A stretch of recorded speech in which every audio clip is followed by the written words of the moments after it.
La humillaron frente a 12 trajes caros y la mandaron por café. 10 minutos más tarde, cuando todos aún reían, un correo iluminó su pantalla y el piso se movió bajo sus pies. La mujer invisible en esa mesa era, en silencio, la dueña de todo. Lo que ocurrió en esa sala no solo volteó una empresa multimillonaria, reescribió las reglas del poder. El lunes nacía pegajoso sobre el centro financiero y los cristales devolvían un sol impiadoso. Mariana Alves cruzó el mármol del lobby con un maletín gastado y la espalda recta. Había aprendido a caminar sin pedir permiso, en los pasillos donde la miraban como a un error de logística, en las aulas donde su voz llegaba siempre después de las manos levantadas de otros. Subió al ascensor panorámico y mientras la ciudad se abría como un tablero de circuitos, repasó por última vez las cifras que llevaba en la cabeza. Flujos, márgenes, plazos, el mapa de un rescate posible para una empresa que se desangraba en silencio. La puerta se abrió en el piso 18. Detrás del vidrio esmerilado, un coro de barítonos discutía estrategias con el aplomo del que nunca faltó a nada. Ella avanzó. No alcanzó a sentarse cuando el director interino, Leonardo, golpeó con los nudillos el vaso vacío. «Café, negro. ¡Rápido!». Una risa de costado serpentó por la mesa. Mariana sostuvo su mirada un segundo, asintió y salió con el vaso en la mano, el pulso manso, la decisión intacta. Iba a ser el último café que serviría en esa empresa. En la pequeña cocina, el hervor del agua tuvo el mismo ritmo que sus recuerdos. Su madre, Vera, manos curtidas y espalda invencible, repitiendo entre dos trabajos. El estudio es la única herencia que no te pueden quitar. Las noches a vela, el inglés aprendido con subtítulos, el MBA pagado con becas y una obstinación antigua. Sirvió el café como a él le gustaba, fuerte, sin azúcar, y volvió a la sala. Adentro las voces subían por una pendiente hecha de supuestos cerrados, proyecciones maquilladas, un plan que hundiría otro trimestre. Mariana dejó la taza frente a Leonardo, abrió su portátil y vio, sin que nadie lo notara, el asunto en rojo que acababa de llegar. Lectura de testamento, ejecución inmediata, comunicado al consejo. No sintió júbilo, sintió el clic de una bisagra que por fin encajaba. 2 semanas antes, un sobre de abogados había caído en su buzón como una piedra en un estanque quieto. Roberto Amaral, fundador de la compañía, el hombre cuyo retrato dominaba el hall, la había reconocido legalmente como hija. ADN, firmas, instrucciones. El testamento dormía bajo custodia hasta esa misma reunión y con su lectura ella pasaba a ser la mayor accionista individual. No era una dádiva tardía. En la carta había una explicación. Te miré de lejos para no enfermarte con mi nombre. Llegaste por mérito. Quiero que tomes tu lugar por derecho. A las 10:00 en punto, la puerta se abrió y entró el notario acompañado por el presidente del consejo. El murmullo se cortó. La lectura fue breve, quirúrgica. 40% de las acciones a nombre de Mariana Alves. Derechos políticos, facilidad para convocar votación. Silencio. Después, el caos. Sillas arrastradas, incredulidad, un «esto es absurdo» que se quedó flotando sin dueño. Leonardo blanqueó. Sus manos buscaron la seguridad del reposabrazos y no la encontraron. Mariana no levantó la voz. Caminó hasta el extremo de la mesa, tomó el control del proyector y, mientras el notario guardaba los papeles, dijo: «Ahora que conocen mi posición, escuchen mi plan». En la pantalla apareció el mapa de una empresa distinta. Desinversión de líneas zombies, P&D abierto con universidades, expansión a mercados ignorados por soberbia, logística rediseñada con tecnología que ya había piloteado en Curitiba. Presentó auditorías, simulaciones de flujo, puntos de control trimestrales y una promesa que no era retórica: crecer sin amputar gente. Los mismos que la habían mandado por café se inclinaron hacia adelante sin darse cuenta. La consejera más antigua pidió supuestos. Mariana los desplegó con la calma de quien hizo la tarea cuando nadie miraba. «Diversidad no es una consigna», dijo. «Es un atajo a soluciones que ustedes no ven porque siempre se miran entre ustedes». Hubo un par de respiraciones hondas. Hubo una intuición que cruzó la mesa. Quizá aquella mujer sostenía algo más que un apellido inesperado. La votación fue casi unánime. El secretario la leyó con voz plana y la sala, por primera vez en años, aplaudió sin que nadie diera la orden. Leonardo se puso de pie sin mirar a nadie. Se fue con el mismo silencio con que salen los hombres que creyeron que el mundo era un espejo. Afuera esperaban micrófonos. ¿Qué siente al ser la primera mujer negra que dirige esta compañía?, preguntaron. Responsabilidad, dijo. Pero hoy no se trata de mí. Se trata de competencia y de futuro. Volvió al edificio sin alargar la escena. El trabajo empezaba donde terminan los flashes. En las semanas siguientes, el plan dejó de ser diapositivas. Recompuso el consejo. Puso a Juliana al frente de finanzas, a Paulo en tecnología, a Camila en marketing. Lanzó Talentos del Mañana, un semillero con becas y mentorías para jóvenes de periferia con contrato real al final del trayecto. Implantó mentoría inversa para que los de arriba aprendieran de quienes pisan el barro operativo. Publicó métricas de inclusión junto con los estados financieros. Las acciones subieron 17% el primer trimestre. Los correos anónimos y las maniobras de sabotaje también subieron. Ella respondió con lo único que no admite réplica: resultados. Cuando intentaron boicotear un lanzamiento cambiando supuestos la noche anterior, se encerró con un equipo pequeño y entregó a tiempo. Cuando corrieron el rumor de que solo estaba ahí por herencia, firmó una alianza logística que ahorró millones y mostró el antes y el después en la reunión general. Pueden discutir mi biografía, dijo sin temblar. No pueden discutir estas cifras. La cultura empezó a moverse como marea que se retira. Dejó al descubierto a quienes jugaban en pasillos, trajo aire a quienes hacía años no hablaban. En la mesa de Mariana, entre contratos y tableros, quedó para siempre un portalápices de resina que encapsulaba un vaso común. Para recordarme, explicaba cuando alguien preguntaba, que liderazgo no es gritar órdenes, es hacerse cargo de todos, incluso cuando te piden café. Los medios la convirtieron en portada, y los correos que más guardó no fueron de bancos, sino de escuelas. Después de su historia, mis alumnos volvieron a decir, quiero ser directora, quiero ser ingeniero. Aceptó algunos escenarios. Rechazó los que querían una foto sin compromiso. Prefería un aula con 20 chicos que una alfombra con 100 aplausos huecos. Un día, Leonardo apareció en su puerta, sin escoltas ni reloj indecente. Vengo a pedir disculpas, dijo, y no supo dónde poner las manos. Mariana no lo humilló. Lo escuchó admitir que había confundido poder con altura de tarima. Le señaló, sin ensañamiento, el vaso atrapado en resina. Ese día decidí que nadie más me diría qué puedo ser. Él miró por la ventana, a la obra del edificio de la fundación educativa que la empresa financiaba ahora, y entendió, por fin, que el legado no se mide en metros cuadrados, sino en techos que dejan de existir. Por la noche, al apagar la luz de su oficina, Mariana pensó en Vera camino al primer turno, en su propia sombra cruzando el lobby con un maletín cansado, en la sala donde le habían pedido café negro rápido. La línea que une esos puntos no era una línea recta, era una espiral que sube. Cada vuelta vuelve al origen, pero un poco más alto. A veces, el café que te humilla es el que te recuerda para quién estás construyendo. Si esta historia te movió algo por dentro, suscríbete y cuéntame desde qué ciudad nos ves. ¿Alguna vez subestimaron tu voz en una sala? ¿Cómo cambiaste el guión? Tu experiencia puede inspirar a alguien hoy. La coronación duró un suspiro. Al día siguiente, la realidad empujó la puerta sin tocar. A primera hora, Mariana recibió un informe con olor a humo. Una cuenta de proveedor fantasma había drenado durante meses pequeñas fugas de presupuesto de proyectos muertos, sumas diminutas que juntas formaban un río subterráneo.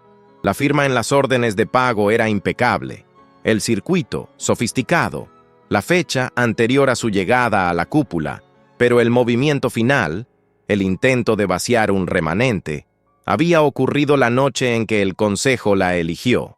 No era solo corrupción, era un mensaje. bienvenida. Ella no llamó a prensa ni a auditores externos de inmediato.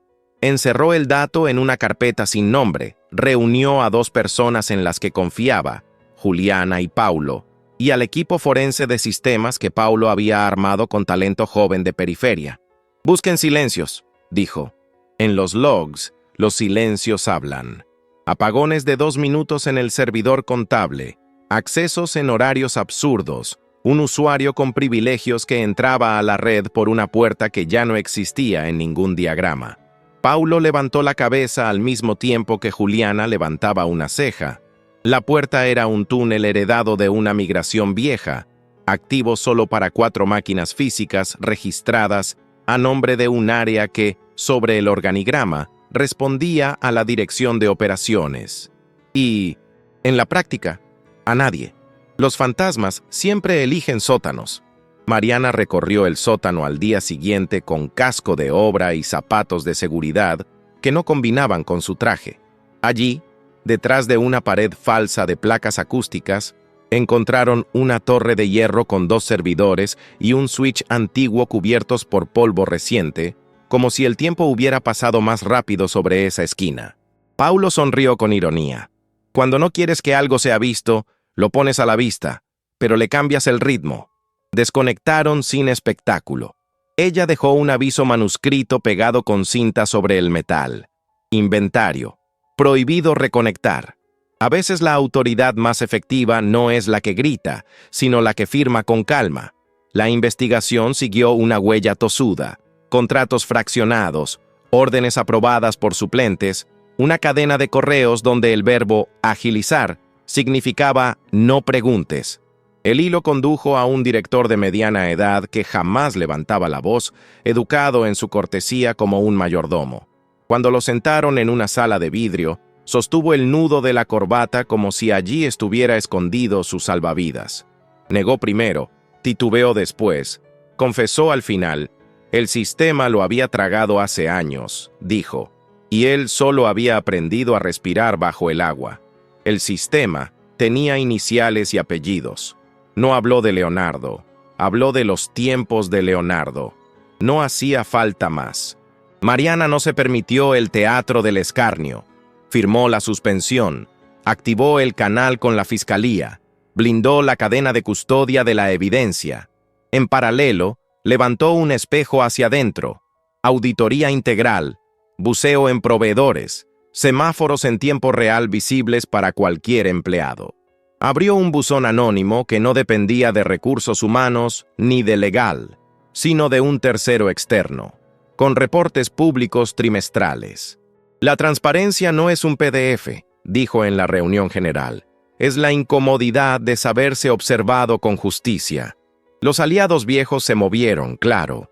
Llamadas desde números desconocidos, insinuaciones de que los mercados castigan a quien lava la ropa a la vista, ofrecimientos velados de estabilidad a cambio de bajar el pulso. Ella respondió con resultados otra vez. El piloto de fabricación flexible en el noreste entregó antes, más barato y con menor desperdicio. La nueva línea destinada a infraestructura verde ganó una licitación internacional por combinar precio y trazabilidad. Y el programa Talentos del Mañana produjo su primer ensayo tangible. Una joven de 19 años, hija de vendedora ambulante, propuso una mejora en la ruta de última milla que ahorró combustible y tiempo con una idea tan simple que daba vergüenza no haberla visto antes. La resistencia entonces cambió de forma. Si no podían derribar la legitimidad desde el dinero, lo intentarían desde el relato. Columnas venenosas aparecieron en 2 diarios económicos, que era puro marketing, que la inclusión distraía, que el EBITDA sube por suerte ajena. En redes, cuentas recién nacidas repetían las mismas frases con idénticos errores de ortografía. Mariana no contestó con hilo inflamado. Aceptó una invitación de una radio matinal con audiencia difícil. No llevó PowerPoints, llevó historias concretas, como un proveedor chico del interior, al que pagaban a 120 días, pudo contratar más gente cuando la empresa cambió su política a 30, y cómo eso, lejos de ser caridad, redujo defectos porque el proveedor dejó de sobrevivir y empezó a planificar. Los oyentes llamaron. La conversación dejó de ser ideología para ser sentido común. Internamente, hubo una mañana en la que la coraza le pesó. Abrió un correo de escuelas públicas que pedían visitas al campus y se quedó mirando la pantalla sin leer. Llamó a su madre. Vera escuchó en silencio. ¿Te acuerdas cuando te dijeron que la universidad no era para ti?, preguntó. Claro, dijo Mariana. Y míranos, respondió Vera con esa gramática que arrastra a las dos. Ese mismo día, Mariana abrió el campus un sábado, sin marketing ni drones. Ingenieros, operarios, becarios guiaron a chicos por líneas de producción apagadas. Les contaron errores, no solo aciertos.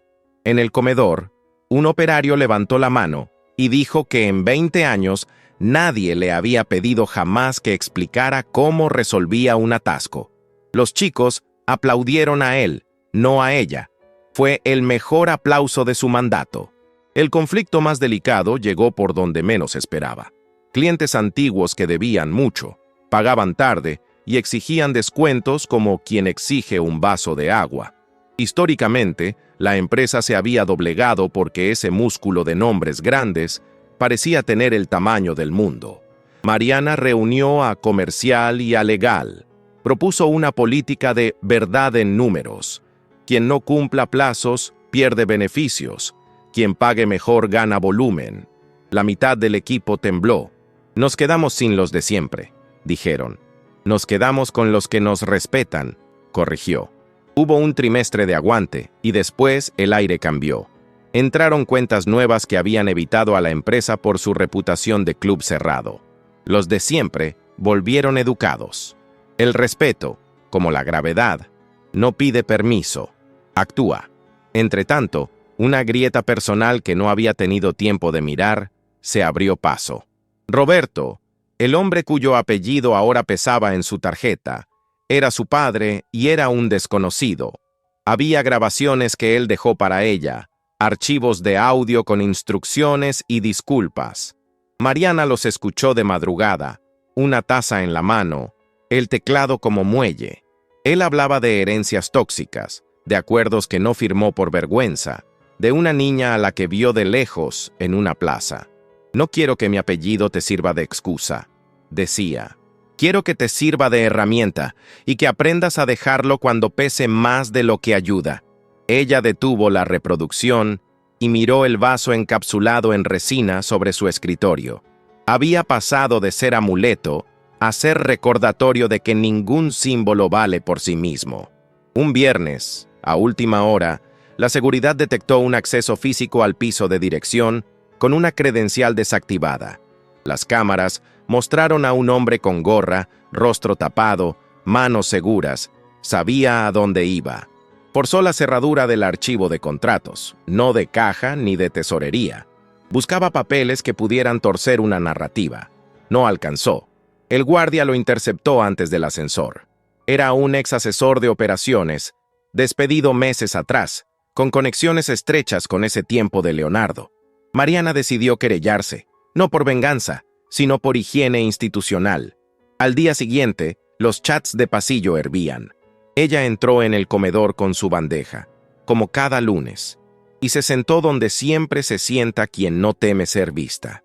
No podemos construir futuro con candados viejos, dijo sin micrófono. Era una frase para 20 personas. Al lunes siguiente la repetía medio edificio.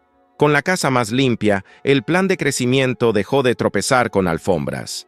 La fábrica del noreste, diseñada con turnos que respetaban buses y guarderías, comenzó a producir con índices de calidad que sorprendieron a Alemania. Un consorcio internacional propuso una alianza de iguales, no de dependencia. El mercado dejó de hablar de la primera CEO negra para hablar de la que está cambiando la forma de hacer industria. El adjetivo de color cedió, por fin, ante el verbo. Todavía quedaba barro bajo las uñas. En una reunión con un banco, el director más veterano, pelo blanco a ambos lados, voz de cueva, se refirió a ella como señorita, un diminutivo con filo. Mariana dejó pasar la primera, no la segunda. «Director», dijo, sin aspereza. Me llamo Mariana o señora Alves, como usted prefiera. Y si hablamos de tazas, hablemos en serio. Ustedes han sido aliados blandos cuando los necesitábamos duros. Si quieren estar en esta mesa, traigan estructura, no sonrisas. El banquero respiró por la nariz. Volvió a los números. La taza bajó. Al salir, Juliana le apretó el antebrazo apenas. No era celebración, era reconocimiento. Cayó el primer premio internacional. Lo recibió a distancia, desde una sala donde dos becarios peleaban con un bug. Agradeció sin poesía, con una frase que la perseguía desde niña. El mérito no florece sin suelo. Dijo suelo pensando en Vera, en los buses a las 4, en los pasillos donde aún faltaban sillas para todas las voces. Ese mismo día firmó el presupuesto de la fundación educativa que llevaría talleres de tecnología a barrios donde lo más cercano a un circuito era el cable de la tetera. No era filantropía vacía, era inversión en cantera. Al atardecer, cuando el edificio se vaciaba y el vidrio devolvía un cielo cansado, Mariana se quedaba un rato mirando la ciudad. No buscaba épica. Repasaba pequeñas decisiones, una política de pagos que cambió una cadena, un servidor apagado a tiempo, una conversación que evitó una fuga de talento. La revolución que decían que encabezaba no cabía en titulares, vivía en detalles. Vivía, sobre todo, en no olvidar el momento exacto en que un vaso de café le marcó el límite y el destino. Ese límite, comprendió entonces, no había sido impuesto por ellos. Lo había dibujado ella misma el día que decidió que el próximo café sería para brindar, no para obedecer.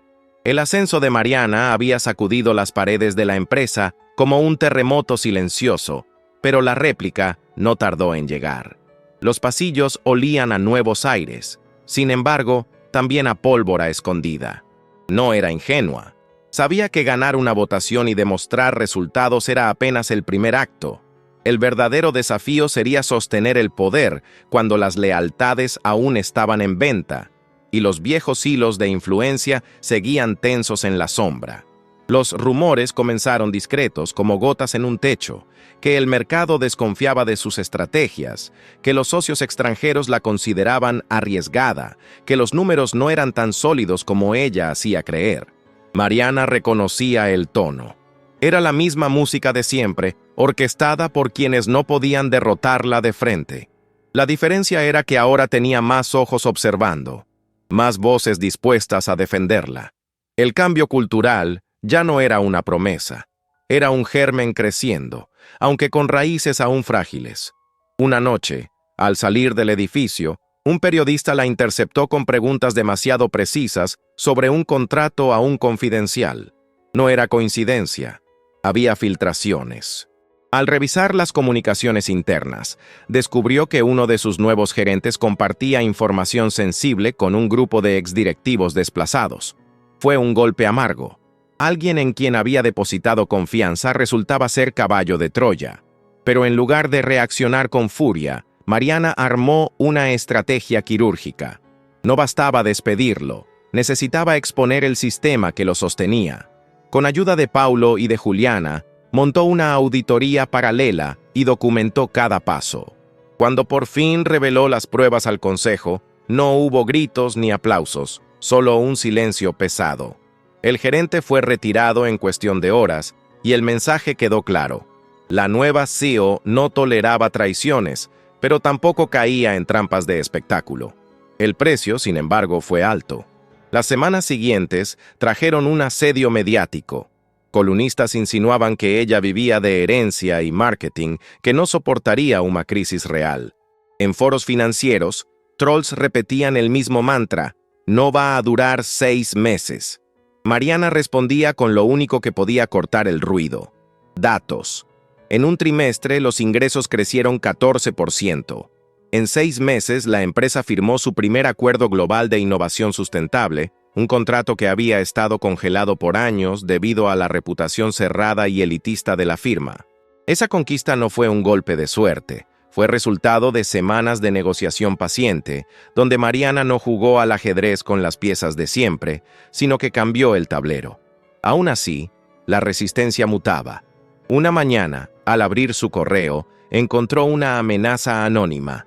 El poder no te pertenece. Recuerda tu lugar. Mariana no lo comentó con su madre ni con su equipo más cercano. Guardó el mensaje en una carpeta cifrada y siguió trabajando, aunque por dentro entendía que la batalla había cruzado la frontera simbólica para volverse personal. Ese mismo día enfrentó otra prueba inesperada. Un sindicato de operarios, cansados de décadas de desprecio, pidió una audiencia. Los viejos ejecutivos siempre habían rechazado ese tipo de encuentros, temiendo dar demasiado espacio a los trabajadores. Mariana, en cambio, los recibió en la sala principal. Escuchó reclamos sobre turnos inhumanos, sobre máquinas obsoletas, sobre el miedo a despidos masivos. No prometió milagros, pero garantizó respeto y un canal directo de diálogo. A los pocos días, autorizó la modernización de una línea de producción y un programa piloto de seguridad laboral.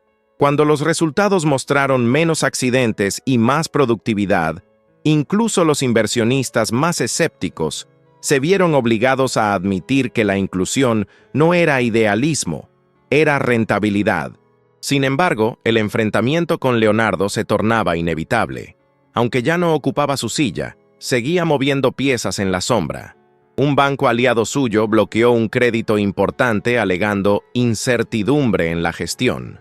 Alguien filtró a la prensa un rumor sobre supuestas irregularidades en el testamento que la había legitimado como heredera. De pronto, Mariana no solo defendía su plan de negocios, sino su propio derecho a estar allí. Fue un déjà vu cruel. Otra vez su valor cuestionado, otra vez la sombra del prejuicio disfrazada de tecnicismo. Ella no se dejó arrastrar al barro. Convocó una asamblea extraordinaria con accionistas y empleados clave. Con calma quirúrgica, presentó documentos, pruebas legales, auditorías externas. Cada argumento era una piedra más en el muro que construía frente a las mentiras. Cuando terminó, el auditorio entero se puso de pie. El aplauso no era solo por sus números, sino por la manera en que defendía la verdad con serenidad. Leonardo, viendo cómo su ofensiva se derrumbaba, desapareció de la escena pública por un tiempo. Pero Mariana sabía que aquello no era el final, apenas una pausa. El verdadero poder, lo había aprendido a fuerza de golpes, no se conquista en un día ni se sostiene con discursos. Se teje con coherencia, con alianzas improbables, con la obstinación de no ceder terreno aunque todo alrededor exija rendición. Y mientras los pasillos de la empresa volvían a vibrar con un aire nuevo, Mariana se repetía en silencio la promesa que había hecho frente a aquel café humillante. Jamás volvería a dejar que otros definieran su lugar. El próximo movimiento estaba por venir, y ella estaba lista. La mañana amaneció como una calma engañosa. Desde las ventanas del piso más alto, Mariana observaba la ciudad desplegarse en un mosaico de vidrios y avenidas, como si todo estuviera en perfecto orden, pero por dentro sabía que la calma era apenas el preludio de una tormenta. Leonardo no había desaparecido. Sus contactos en el mercado aún eran fuertes, y la sombra de su influencia se movía entre periodistas, banqueros y viejos aliados resentidos. Cada paso que Mariana daba, cada decisión, era analizada con lupa, como si buscaran un error mínimo para derrumbarla. Esa misma semana, durante un almuerzo con inversionistas extranjeros, uno de ellos soltó la pregunta envenenada: ¿cómo podemos confiar en una gestión encabezada por alguien que llegó por un testamento tan peculiar? Mariana respiró hondo antes de responder. Con voz serena replicó: se puede desconfiar de un papel, pero no se puede negar lo que ya está escrito en los números. En 6 meses, aumentamos la rentabilidad en 27%. Triplicamos contratos internacionales y expandimos operaciones donde otros nunca se atrevieron. Si aún así dudan, el problema no está en mi apellido, está en la visión de ustedes sobre quién merece estar aquí. El silencio en la mesa fue incómodo, pero también revelador.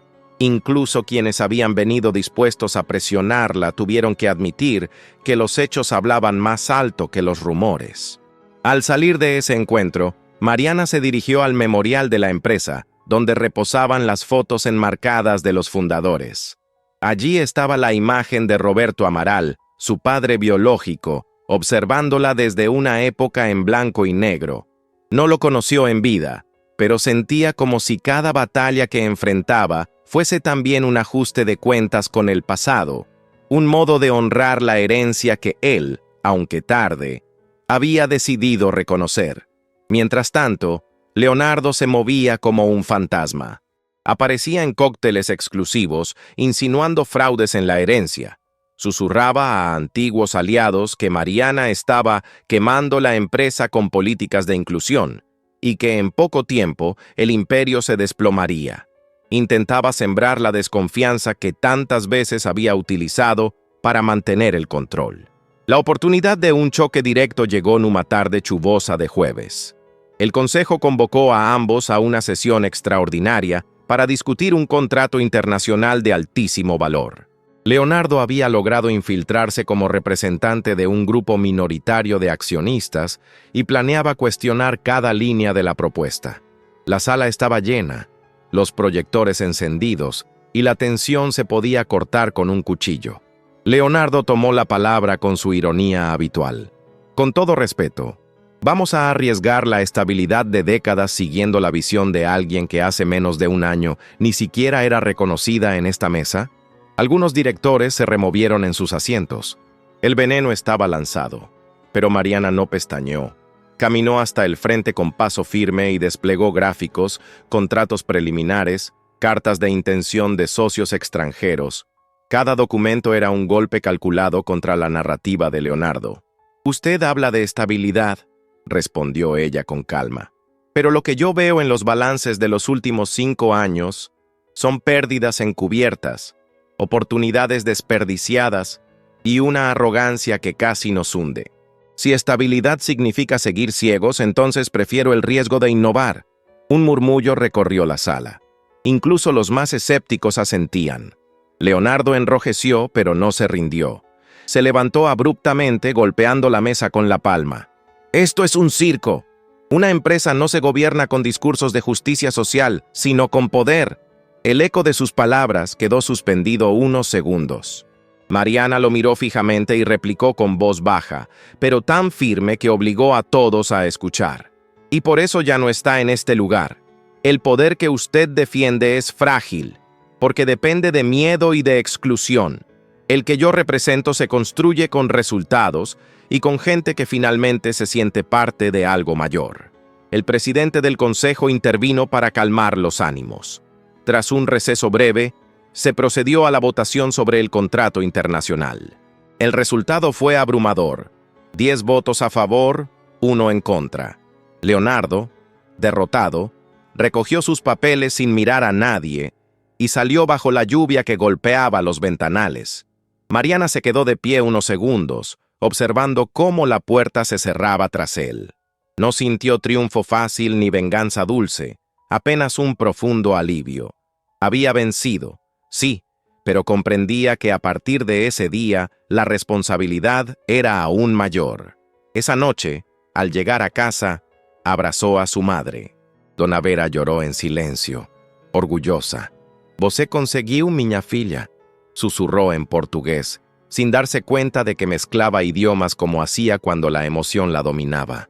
«Conseguiu o que ninguém acreditaba».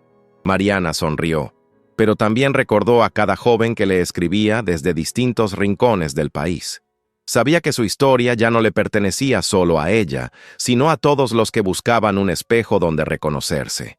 Semanas después, en una conferencia de innovación, fue invitada a dar el discurso de apertura. Cientos de estudiantes, ejecutivos y periodistas llenaban el auditorio. Mariana tomó el micrófono y, antes de iniciar, observó la multitud en silencio. «Hace un año», comenzó, «alguien me pidió que sirviera café en una sala de reuniones. Lo hice, pero también serví números, ideas y un plan que podía transformar un imperio. Hoy no les cuento esto para hablar de mí, sino para recordarles algo. Nunca subestimen a quien parece estar en silencio. Puede que esté preparando el movimiento que cambiará todo». El aplauso fue atronador. Mariana respiró hondo. En aquel instante entendió que su victoria personal se había convertido en un legado colectivo, y así La mujer que un día fue humillada en una sala de reuniones, ahora redefinía lo que significaba liderar. No con miedo, no con imposiciones, sino con la certeza de que la verdadera fuerza está en reconocer el valor de cada voz, incluso de la más ignorada.